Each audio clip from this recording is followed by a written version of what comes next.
Let's help language grow.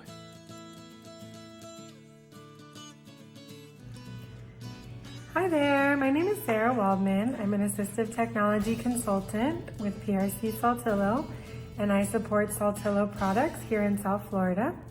There are a lot of simple ways to model and teach language during daily routines at home.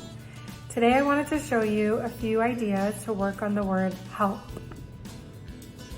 So the first way that you could work on the word help is to get a container of Play-Doh, and instead of just opening it, taking the Play-Doh out and giving it to them, you can take your fingers and push the Play-Doh down really compactly and tight all the way to the bottom. And chances are, if you've done that, and say, okay, here's your Play-Doh, then they're not gonna be able to get the Play-Doh out by themselves. And so it's going to lend itself for an opportunity for them to ask for help, or for you to model, oh, it looks like you need some help to get that out. So that's one idea that you can do.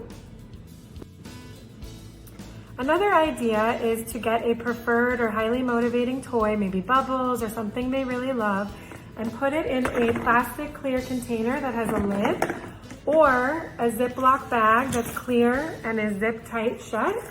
And so instead of just giving them their toy, you could say, oh, here's your car, or here's your Bubbles, and because they can't open that container or baggie themselves, they're going to need to use their device to ask you for help, or for you to model, do you need me to help you? And then the third idea is during meal or snack time, which we're all doing at home every day now. And so a lot of times we just give our child the food automatically and just put it on a plate for them. But instead, you can give them the prepackaged item that's still closed, or a Ziploc bag or container, again, that's closed and shut, and say, here you go, here's your goldfish. And if they can't open it themselves, they're going to need to ask you for help. If you do have a child that is able to open packages themselves or baggies themselves, you can put it up on the kitchen counter or on a shelf that's visible but out of their reach. So they have to ask you for help in order to get it down. So you could say something like, there's your goldfish, go ahead, go start eating.